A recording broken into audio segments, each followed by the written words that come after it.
وَإِنْ خِفْتُمْ أَلَّا تُقْسِطُوا فِي الْيَتَامَى فَانكِحُوا مَا طَابَ لَكُم مِّنَ النِّسَاءِ مَثْنَىٰ وَثُلَاثَ وَرُبَاعَ فَإِنْ خِفْتُمْ أَلَّا تَعْدِلُوا فَوَاحِدَةً أَوْ مَا مَلَكَتْ أَيْمَانُكُمْ ذَلِكَ أَدْنَىٰ أَلَّا تَعُولُوا۔ اور اگر تمہیں اندیشہ ہو، پیچھے ذکر چل رہا تھا کہ یتیموں کے مال کو اپنے مال کے ساتھ نہ ملاؤ، یتیموں کا مال جو ان سے وہ ان کو دے دو، اور برے مال کو اچھے مال کے ساتھ تبدیل نہ کرو۔ فرمایا وَإِنْ خِفْتُمْ أَلَّا تُقْسِطُوا فِي الْيَتَامَى، اگر تمہیں یہ اندیشہ ہو،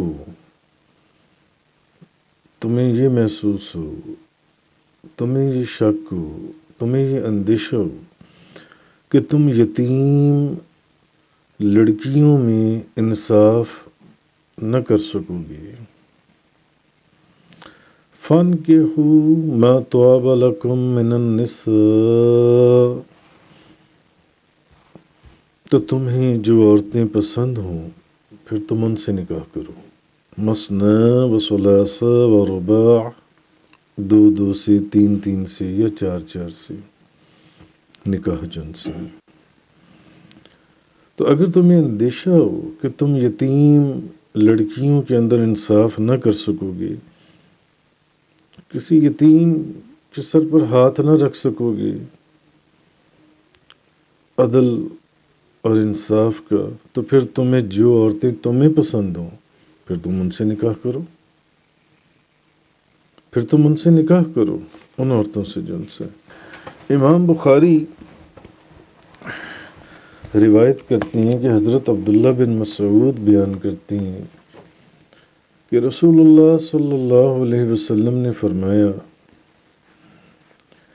کہ اے نوجوانوں کے گروہ، نوجوانوں کو مخاطب کر کر فرمایا کہ جو شخص گھر بسانے کی طاقت رکھتا ہو وہ نکاح کر لے، جو شخص گھر بسانے کی طاقت رکھتا ہو وہ نکاح کرے، کیونکہ نکاح جو ہے وہ نظر کو زیادہ نیچے رکھتا ہے، یہ نکاح کی برکت ہے۔ اور نکاح جو ہے یہ شرمگاہ کی حفاظت کرتا ہے، انسان غلط راستے پر جانے سے محفوظ ہو جاتا ہے نکاح کر کے، اور نظر کو پاکیزہ کرتا ہے، انسان کی نظر بہت نیچے رہتی ہے، نظر کو نیچے رکھتا ہے۔ اور نکاح کرنے کے بعد ایک ویسے بھی دنیاوی نقطۂ نظر سے بھی اگر دیکھا جائے، اگر کسی شخص کے چانسز ہوں کہ یہ بندہ گناہ کی طرف یا اپنی شرمگاہ کی حفاظت نہیں کر سکے گا، یا زنا کی طرف یا غلط کاموں میں ملوث ہو جائے گا، تو نکاح کرنے کے بعد اس کے وہ چانسز کم و بیش 60, 70, 80% ختم ہو جاتی ہیں اس کے نکاح کی جن سے، نکاح کرنے کی برکت سے جن سے۔ تو نبی پاک صلی اللہ علیہ وسلم نے فرمایا کہ تم اگر گھر بسانے کی طاقت رکھتے ہو تو نکاح کرو، کیونکہ نکاح جو ہے یہ نظر کو نیچے رکھتا ہے اور شرمگاہ کی حفاظت کرتا ہے۔ اور تم میں سے جو شخص نکاح کی طاقت نہیں رکھتا وہ روزے رکھے، کیونکہ روزے رکھنے سے انسان کی وہ جو شہوت ہے جس سے کہ وہ اپنی شرمگاہ کی حفاظت نہ کر سکے، اس شہوت کے اندر کمی پیدا ہوتی ہے، تو پھر وہ روزے رکھے، تو کیونکہ وہ اس کی شہوت کو کم کریں گے۔ اسی طرح ایک روایت میں ہے حضرت بی بی عائشہ صدیقہ طیبہ طاہرہ زاہدہ عابدہ رضی اللہ تعالی عنہا بیان کرتی ہیں کہ نبی پاک صلی اللہ علیہ وسلم نے فرمایا کہ نکاح میری سنت ہے، تو جس نے میری سنت پر عمل نہیں کیا وہ میرے طریقے پر نہیں ہے۔ تو یہ بھی کتنی بڑی بدقسمتی ہے کہ کوئی بندہ نبی کریم صلی اللہ علیہ وسلم کے طریقے پر نہ ہو، لیکن جس نے نکاح کیا وہ میرے طریقے پر ہے، اور جس نے نکاح نہیں کیا وہ میرے طریقے پر نہیں ہے۔ تو نکاح کرو، کیونکہ تمہاری وجہ سے میری امت دوسری امتوں سے زیادہ ہوگی، کیونکہ جب تم نکاح کرو گے تو آگے اولاد ہوگی، تو جتنی زیادہ اولاد ہوگی اتنی میری امت کی وسعت ہوگی، تو تمہاری وجہ سے میری امت دوسری امتوں سے زیادہ ہوگی، تمہاری وجہ سے تم نکاح کرو گے تو اولاد ہوگی، بچی ہوں گے۔ تو جس کے پاس طاقت ہو وہ نکاح کرے، اور جس کے پاس طاقت نہ ہو وہ روزے رکھے۔ کیوں؟ کیونکہ روزے رکھنے سے انسان کی شہوت کم ہو جاتی ہے۔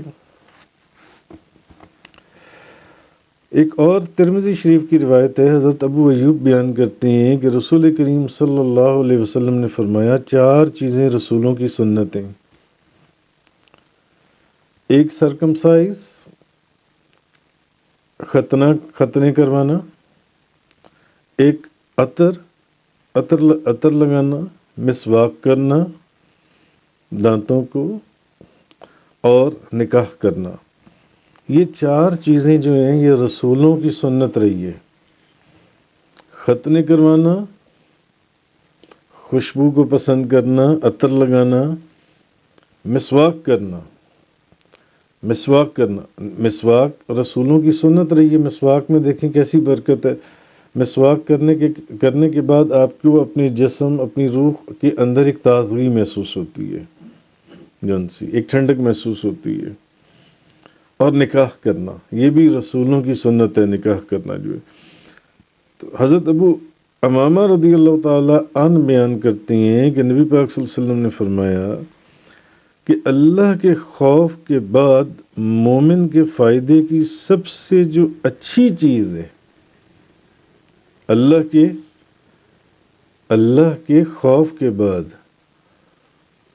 سب سے اچھی چیز تو یہ ہے کہ اللہ کا خوف، اللہ سے ڈرنا، ہر وقت دل کے اندر اللہ کا ڈر اور خوف کا رہنا، ایک شرم، ایک حیا، اس میں پھر خوف کی جو ملی جلی کیفیات ہیں۔ اچھا، حضور نے فرمایا کہ خوف کے بعد، اللہ کے خوف کے بعد جو مومن کے فائدے کی جو سب سے اچھی چیز ہے وہ اس کی نیک بیوی ہے۔ مومن کے فائدے کے لیے جو اس کی سب سے اچھی چیز ہے، جو سب سے اچھی چیز ہے وہ اس کی نیک بیوی ہے۔ اگر وہ اس کو حکم دے تو وہ اس کی فرما برداری کرے، اور اگر وہ اس کو دیکھے تو وہ اس کو خوش کرے، اور اگر وہ اس پر قسم کھائے وہ اس کی قسم کو پورا کرے، اور اگر وہ کہیں چلا جائے تو اس کی جان اور اس کی مال کی اس کے بعد خیر خواہی یعنی حفاظت کرے۔ تو اللہ کے خوف کے بعد مومن کے لیے جو سب سے اچھی چیز ہے وہ اس کی نیک بیوی ہے، اور نکاح کرنا تمام رسولوں کی سنت ہے۔ ایک اور حدیث میں نسائی شریف حضرت انس بیان کرتی ہیں کہ نبی پاک صلی اللہ علیہ وسلم نے فرمایا کہ دنیا کی یہ چیزیں میرے نزدیک محبوب کی گئی ہیں۔ دنیا میں سے یہ جو ان سی چیزیں ہیں نا، یہ میرے نزدیک محبوب کی گئی ہیں۔ عورتیں، خوشبو یعنی نیک بیوی، نیک خاتون، پھر خوشبو، اور نماز کو میری آنکھوں کی ٹھنڈک بنایا گیا،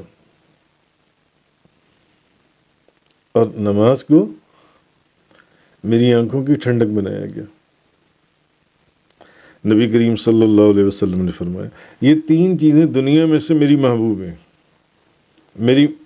میری محبوب کی گئی ہیں. یعنی نبی پاک صلی اللہ علیہ وسلم ان 3 چیزوں کو پسند فرماتے تھے. نیک خاتون عورتیں، نیک خاتون،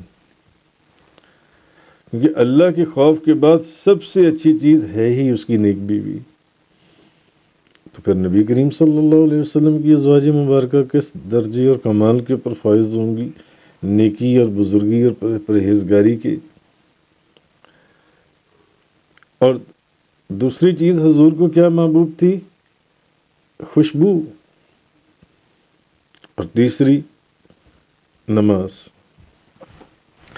بات کانٹیکس سے ہٹ کر ہو جائے گی، مگر میرے ذہن میں اچانک ایک بات آئی کہ حضرت ابو بکر صدیق نے ایک مرتبہ نبی پاک صلی اللہ علیہ وسلم سے عرض کیا کہ یا رسول اللہ آپ کو 3 چیزیں پسند ہیں. یہ 3 چیزیں، نیک خاتون، خوشبو اور نماز. مجھے بھی 3 چیزیں پسند ہیں. حضور نے فرمایا ابو بکر وہ کون سی 3 چیزیں ہیں جو تمہیں پسند ہیں؟ فرمایا یا رسول اللہ مجھے بھی 3 چیزیں پسند ہیں. ایک، ہر وقت آپ کے چہرے کو ٹک ٹکی باندھ کر میں تکتا رہوں. ایک تو یہ مجھے پسند ہے، ہر وقت ایک لمحہ آنکھ جھپکنے کے برابر بھی کہ بس ہر وقت میں آپ کے چہرے کو کانسنٹریٹ کرتا رہوں، میڈیٹیٹ کرتا رہوں، آپ کے چہرے کو میں ٹک ٹکی باندھ کر دیکھتا رہوں.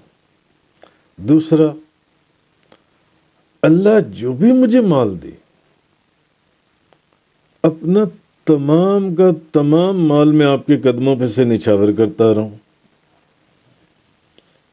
حضور نے فرمایا تیسری چیز تمہیں کیا پسند ہے؟ فرمایا تیسری چیز جو مجھے پسند ہے وہ یہ کہ میری بیٹی آپ کے نکاح میں ہو،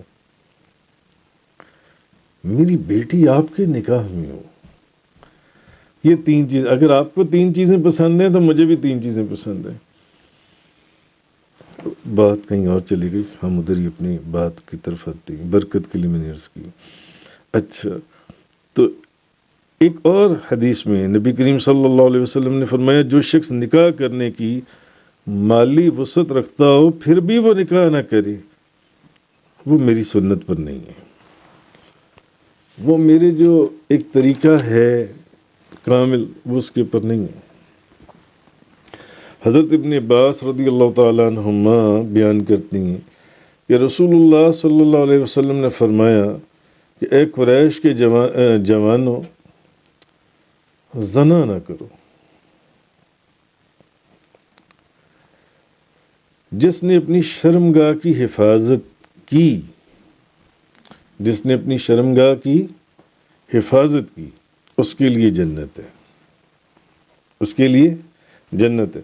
اور ایک حدیث میں امام مسلم فرماتی ہیں، حضرت ابو ہریرہ بیان کرتے ہیں کہ رسول اللہ صلی اللہ علیہ وسلم نے فرمایا کہ جب انسان مر جاتا ہے تو 3 چیزوں کے سوا اس کے اعمال منقطع ہو جاتی ہیں. نمبر 1 صدقہ جاریہ، نمبر 2 وہ علم جس سے نفع حاصل کیا جائے، اور نمبر 3 اس کا نیک بیٹا جو اس کے لیے دعا کرے، اس کا نیک بیٹا جو اس کے لیے دعا کرے.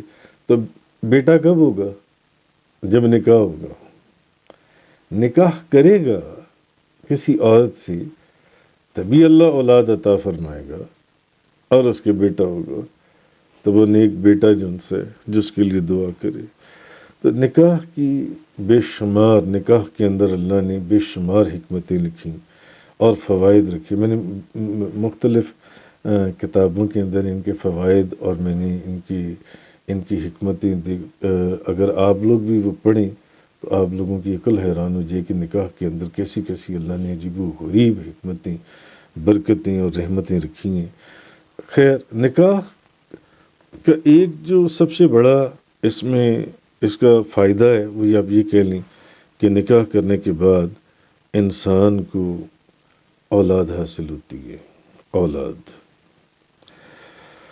اور انسان کو مرنے کے بعد اگر وہ اولاد نیک ہے تو اس کی دعائیں جو ان سی ہیں وہ اس کو حاصل ہوتی ہیں، جو اس کے لیے بخشش اور مغفرت کا سبب بنتی ہیں اس شخص کے لیے۔ اچھا، پھر جب انسان کو اولاد حاصل ہوتی ہے، اگر وہ اپنی اولاد کی صحیح تربیت کر ڈالے، اپنی اولاد کی صحیح تربیت کر ڈالے، جیسے کہ یہ آپ لوگوں کے بچے اس عمر کے اندر پگڑیاں باندھ کر قرآن پاک کا درس سننے کے لیے بلا ناگہ آتی ہیں، آپ لوگوں کے ساتھ آتی ہیں، تو یہ اولاد، یہ جو اولاد، پھر یہ جو بچے بیٹھے ہیں، یہ بچے پھر بڑے ہو کر دین اور اپنی ملت کی کس قدر زبردست خدمت کا رول ادا کرتی ہیں جن سے۔ اور پھر یہ کہ انسان کو اولاد بھی حاصل ہوتی ہے، پھر بعض اوقات وہی اولاد اس کی بخشش اور مغفرت کا سبب بھی بن جاتی ہے۔ اچھا، پھر اس اولاد کی وجہ سے نبی پاک صلی اللہ علیہ وسلم کی بے شمار سنتوں کے اوپر، سیرت کے اوپر عمل کرنے کا انسان کو موقع مل جاتا ہے۔ پھر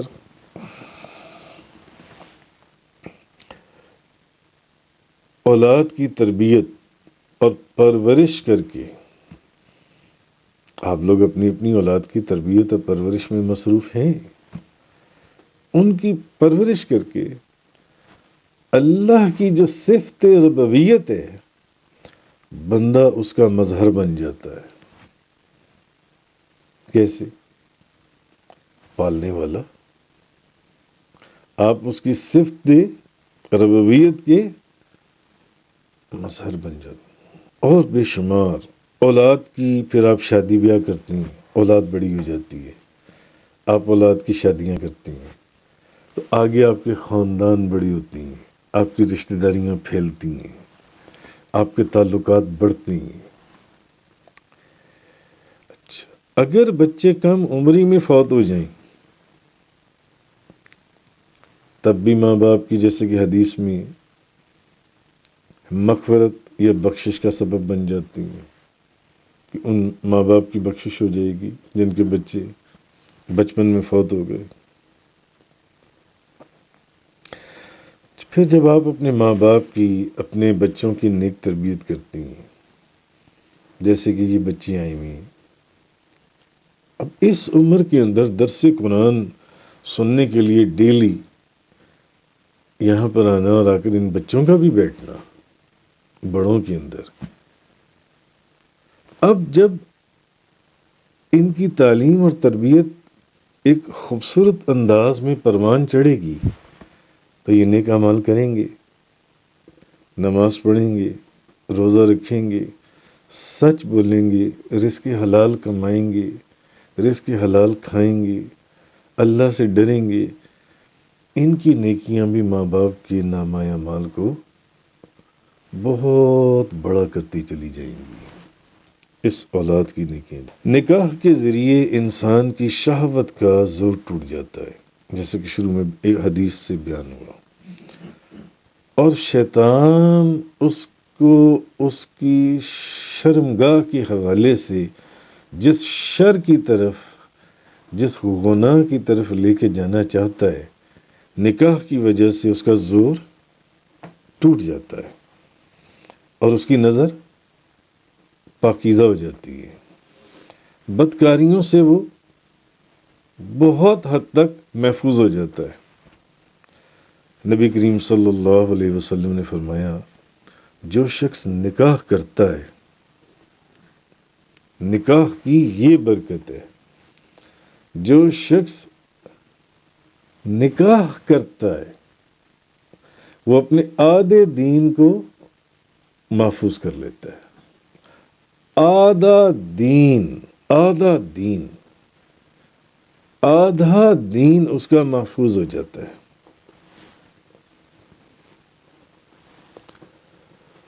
باقی نصف دین کو محفوظ کرنے کے لیے خدا سے ڈرنا چاہیے۔ تو نکاح کی بے شمار برکتیں، اس لیے اللہ پاک نے فرمایا وَإِنْ خِفْتُمْ أَلَّا تُقْسِطُوا فِي الْيَتَامَىٰ فَانكِحُوا مَا طَابَ لَكُم مِّنَ النِّسَاءِ، اگر تمہیں اندیشہ ہو کہ تم یتیم لڑکیوں میں انصاف نہ کر سکو گے تو تمہیں جو عورتیں پسند ہوں ان سے نکاح کرو۔ تفسیر قرآن کا یہ لیکچر انگلش میں سننے کے لیے براہ کرم ڈسکرپشن میں موجود لنک پر کلک کریں۔